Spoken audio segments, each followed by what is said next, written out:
2023 онд Монгол улс Британи Монголын нэгдсэн хаан тулсын хооронд дипломат харилцаатай тосны 60 жилийн тохиож буй холбогдуулан элчин сайдын яам Британи монголчуудын холбоо студиогийн хамтран HV 7 хоног төтмийн Оюунлаг подкастыг та сонсож байна. Подкастын зорилго нь Британи улсад ажиллаж амьдарч буй үеийн монголчуудын төлөөлөл, Монголтой холбоотой төвлөрийн үйл ажиллагаа явуулдаг Британи иргэдийн төлөөлөлтэй ярилцаж тэдний мэддэг төрөлхөөс бүтээгч сонсогчтойгоо хуваалцахад иршнэ.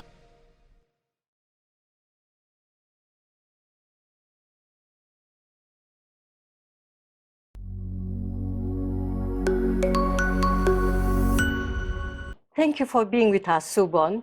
It was a pleasure to be hosted in your apartment, or we could say British way in your flat, which I have been since '94. Exactly. And then after me, I heard that so many Mongolians stayed in this flat too. That's true. And then, can you name some of them? Because I know many of them as well. Yeah. Can you name the names, if we can? Sansabat, Bathoig, Bata Lama, Bata Bazar. But they are all the monks from Mongolia, yes? But just before Christmas, I had Bumocha Dulam and his son stayed here. Yeah. And yes, many of the monks, Byambajav Lama, he stayed here for a short time. So I've had, yeah, and my family, the family that I'm very fond of in Mongolia, they came in 2018, 5 of them. But you sort of adopted Mongolian family. Since when you have been this Mongolian family? Well, I first stayed with Jagul Saihan in 1995, and her son came to stay with me in, I think it was 1997, to learn English, and he stayed for 6 months. And then when I next went to Mongolia, I stayed with her, and I've stayed with the family on and off, and last stayed with them last September. That's great. Yeah. But let's go back. When you started traveling around the world, Yeah. you have been all over the world, but how you became attached to Mongolia, and almost every year you have been traveling to Mongolia? Well, I don't know. I had a dream not a dream, but a kind of thing that I used to go in my mind to a place which was a big, wide open place with lots of grass. And I was living in the middle of it. And I thought, how wonderful to be in this wonderful space away from everybody. And then in 1990, I heard about the Kala Chakra, and I maybe go for that, but that didn't work. And then Punsok Wangel at Tibet Foundation said that he would send me to Mongolia, and so I went to Mongolia, and that was 1993. And at that time, Mongolia was just coming out of the communist period. Yes. And Buddhism was reviving with a great rush in one sense, but I was also aware of the great longing of the older monks to get the monasteries back, to get the young monks, and to get good quality teaching for them. And I just felt I was in this amazing situation in my life where I had an opportunity to be in a country when it was going through such profound changes and be in the heart of one of the aspects of it, not the only, there's many other things, but and I had extremely privileged access to the senior Buddhists in the country. And then it was up to me to show the Mongolians that we would put our money where our mouth was, that we would actually do what we said we were going to do. I remember one story that you told to me some years ago. You were traveling to the countryside, and you asked Mongolians how many flowers in that steppe. Oh, yes. Yes. Can you tell that story to us, please? We were in Lake Hovskol area, and I was traveling with a monk, and because of that, we were able to stay in actually an army resort. Mm-hmm. And one day I said to the army head of the resort, how many flowers do you think there are in this enclosure? And he said, oh, maybe 2 or 3. So then I made it a game, and all the people who were there, I said, how many for you? How many? So I said, okay, I'm going to go outside for 2 minutes and I will collect flowers and I will come back. And I came back and I think I had something like 31 flowers. The closest was Sansabat Lama, and he had 20. He guessed 20. So they said, we never look at the flowers. Yes. We'd no idea about them. I think we are too just given that we know that, but we do not really carefully look for it. Yes. And I said to them, if you want Westerners to come and stay in your resort, tell them about the flowers. And tell them, because then when we went walking, I collected more. And I said, look, there's many more, and people from the West would just love this. That's great. But, okay, you collected the flowers, but beginning of 2000, you started the project about collecting data of the Mongolian monasteries. Yes. And it took for many years to finish it. Yes. But would you tell us about that project? Okay, yes. Well, when I first went to Mongolia, the second time, 1995, His Holiness the Dalai Lama came to give a Kala Chakra. And I remember going into Dashachirling Hid, and there were some old monks, and they were holding His Holiness's hand. It makes me cry now. They were holding his hand and they were chanting, and I could see that these old monks desperately wanted their monasteries back, and that I didn't really know at that stage what the extent of the damage had been. And then Sonenbaya Lama, who was the history specialist in Ganden Tekchenling, took me to the countryside, to Dungovi Aimag, to Govuk Tolsum, and he said, I want you to see the revival of my monastery. And I saw a little hut and a ger, and that was their revival. And I said to him, but I'd like to see where your monastery was before. And he said, there's nothing to see, there's nothing to see. And I said, I'd like to see nothing. And he said, no, there's nothing. And I said, well, I think people in England would be interested to see what happened. So anyway, they took me to this, and an old monk sat on a mound with the stones around that was his girt when he was a child, when he was at the monastery. And so I came back and I went to see Hampa Lama Chojamps, who's the head abbot, as you know. And I said to him, I would like to make a recovery, some sort of memorial of all the monasteries that were destroyed. I've seen these sites where you can't see anything on the steppe, just maybe a few circles, stone circles, a few small platforms. And he said to me with his hand like this, do it now. Oh, that so was anyway, that was 1997. You had his blessings. I had his blessing. And in early 2000s, I met an American, Pete Morrow, who had actually made a proposal for this project, and they hadn't got the money. And then I met a Dutchman, Guido Verboom, and he was very keen to do it. So we got together and I said to Pete Morrow, whatever happens, we will do this project. Then we needed a Mongolian partner, and Guido was working already with the Arts Council of Mongolia. So I went to see the wonderful Aryuna Seranpil, and explained the project to her, showed her what we'd been doing, how much data we already had. And she said, okay, if you and Guido stay on the project, then we will do it through the Arts Council. Okay, of course the Mongolians were involved, but how many international partners did you have? Well, at that stage, we had Colin Redmond and Pete Morrow and a man in America called Professor Batalan, and me and Guido. Not that many, but we did a pilot study with foreign students who were working in Mongolia. Where was the pilot In study? Tov-Aimag. Okay. And Sonnenbaya Lama came and did some of the work with us.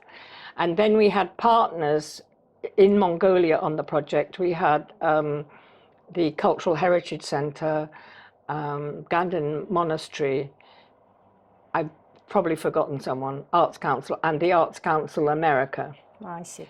And then we started fundraising, and we raised funds in Mongolia, in Europe and America. And in 2007, we did the national survey, the survey throughout the country. And then how many monasteries and temples did you find?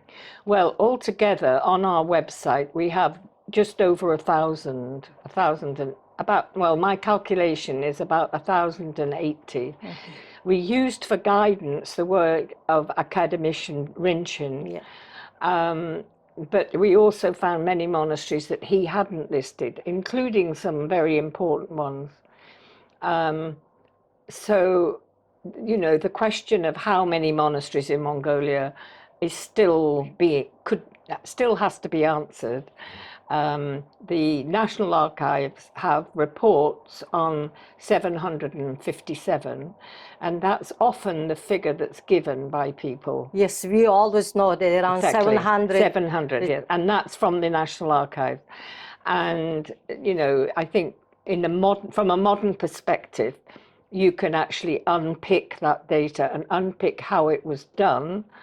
And it's very clear, because even before we did our study, Rinchen did his field work in the 1960s and early 70s, and he found 941 monasteries. So already there was data in Mongolia of a number that was higher than 700. Yes, and then during this project, there was oral history. You collected oral histories. Yeah. And then would you give just a couple of examples? Because I know those monks were very old. Very old. And I guess they helped a lot too. Yes. Well, the oral histories were done by the surveyors as they met very old men who'd been monks. Remember, this was in 2007, and the purges came at the end of the 30s. So that was 60 years. So the monks who'd been adults at that time were literally over 100. And we did interview, I mean, I didn't do the interviews, obviously, but the surveyors did interviews with people over 100, old men over 100. And altogether, we interviewed about 140 old monks. And now, here we are, however many years later, 2023. Hopefully this year we will publish their oral histories. We've had them transcribed and they're going to be published this year. But the old monks had wonderful stories to tell about how they had saved artifacts and ritual objects from the monasteries and hidden them. I mean, everybody knows the story of Danjan Ravja and his treasure, but that was repeated all over Mongolia. And in fact, there are probably still hidden treasures all over the country, because the people who hid them will have passed away and didn't tell anybody. Yeah, that was one of the darkest part of our history. Yeah. Anyway. And one monk I interviewed, just tell you this story. He was the disciplined monk in Kongachurling Datsan in Ganden, and he told us how when he had to leave the monastery and he became an electrician. And in 1960, a man came to see him who'd been in his class in the monastery, and he had refused to give up his Lama vows, so he'd been in prison. Anyway, he said, "Are you still a monk in your heart?" And he said, "Yes, I am." So every summer, he and the other classmates used to go to the countryside to drink arak. And that's what he told his wife. He didn't tell her ever that he'd been a monk. And he would go to the countryside and drink arak, but they would actually do the ritual practices from their temple within Ganden. And I think that activity went on all the way around Mongolia, and it was because of that that when the democracy came in 1990, the old men still had enough memory because they had been practicing throughout the dark years. Their brain were very well trained. Yes. For that.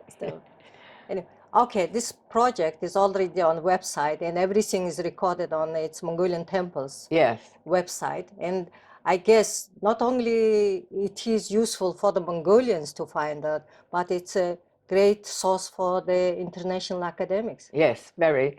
I mean, I have a Facebook page which I direct completely at Mongolians, and there's about 4,000 people, Mongolians, sometimes little arguments about things, but on the whole, people seem to be appreciative. And I know that academics in Mongolia have been using it, but in the global sense, I've been in touch recently. One scholar has making a very important project on medical temples, and she used our project to get access to data about which temples had medicine schools, and she's mapped those and is very, very pro the project. And an interesting use was a lecturer in Indiana University, Sam Bath, and he said that what he does is that when he's talking to his students about the purges in Mongolia, he gets them to open up our website. I mean, this is a slightly off-center use, but he gets them to open up the website, and he says, okay, there were 700 or 1,000 monasteries in Mongolia. Find one for me. Oh, that's good. So the students go through looking, and all they see is stones on the ground, a few steps, or a few lines in the grass, occasionally a board or maybe a stupa, but they realize, and he says it's the most effective way of explaining to the students what happened in Mongolia. And that helps to bring Mongolian Buddhism more into the international scene. Exactly. Yeah. And thank you for that. But you have traveled a lot around Mongolia, and your next project was finding out British travelers to Mongolia. Yes. 70 of them. Yes. It's a lot. I know. Well, how did you come with the idea? Well, in 2016, I went to a conference in Brno in Czech Republic, and it was about Western travelers in Mongolia. And there were academics there from France, from Russia, from Poland, from Hungary, from Czech Republic, and they all talked about travelers from their country. And so I said to Agata Bareja Starinska from Warsaw, why don't we have a log of travelers for each country, and then we can swap them and people can learn more about other people who went to Mongolia. So anyway, cut a long story short, eventually their project effectively was done in Japan, Historic Images of Mongolia, by Professor Yuki Konagaya, but it was really started by Ai Makaiwa, who is Hido Verboom's wife, and she lives in Holland. So she came to see me and understood that I was working on one British traveller, but when she saw my log, she said, oh, this will help our project. So I said, okay, you can have it. And then when lockdown came,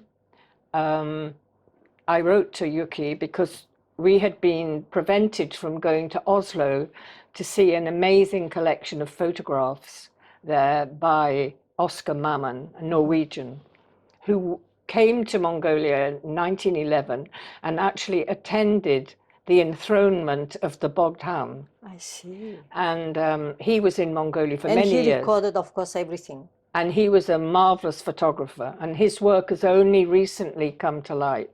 Anyway, I said, it's a shame to Yuki, we can't do our travels. And then I said, but I would like to publish my travel log if I could. And Which she is said, this one. yeah, and she said immediately, Yeah. I'll do it. Okay. So there was my lockdown activity. And at that time, I think I had about 63 travelers. So I found more. And the best thing about doing this book was being in touch with the relatives, the descendants of the travelers, all of whom were very generous, who shared material with me. And one family, they had their grandfather's accounts of his travels in Mongolia, which had never been published. And they gave me the chapters about Mongolia so that I was able to tell his story. And in fact, his story is in here, but it's also in my other books too. But many of those British travelers were sort of spies. Yeah. But there were some missionaries or some wealthy people as well, doctors. Well, I wouldn't use the word spy. I've discussed this with a historian Okay. who studied it a lot, British historian who studied it a lot in terms of the British in Central Asia. And I know from being in Eastern Europe, being in Russia and in Mongolia, that any Westerner who came to their lands was immediately labeled spy. Mm-hmm. In fact, we wouldn't use the word spy, we would call them agents. Yeah. Agents. And in fact, the historian John Fisher, he refers to them as gentleman agents, because their primary purpose is not to be an intelligence gatherer. And their primary purpose is to travel, or is to examine the railways, is to look at animals, to hunt animals, Yeah. whatever. Or run business. Or run business in Mongolia. Yes, very few businesses. One amazing one-legged Yorkshireman called Charles Mitchell Grant. He went to China in, we think, 1850s. And this was around the time of the Treaty of Tianjin, which the British made with the Chinese under duress, the British and the French. And one of the consequences was that the Chinese authorities had to open up what were called the outlying parts. Mm-hmm. So travelers were allowed to go to Mongolia. And Charles Grant thought, there's an opportunity here. And he opened up a postal service from Tianjin to Kiata on the border, and then it was telegraphed over. And I'm in touch now with his relatives, who are mostly in America. Yes. And one of them has just discovered that another relative has a big box full of information. So I want to know what's in the box. Yeah, it could be your next project. No, I don't know. No, because it's so. From one project you go to another one, and then it goes on. No, we're making very, very interesting changes to the website at the moment, the DOM project, making some very good partnerships with other platforms which have really interesting information. And we're upgrading it in some way and adding information we've already got. So we're trying to strengthen it. So that's got to be my next project. Yeah, I know. You will just find out what to do next. When one finishes, another one comes out. Is it correct? And then, okay, nearest plan. When will you go to Mongolia again? Well, I went in 2001, last year, 22, that's 22. Right, yeah. I may go this year, but I'm not sure. Yeah. Things have happened which mean I may not go, probably next year. Okay, all the best. Thank you so much for your interesting talk. Thank you.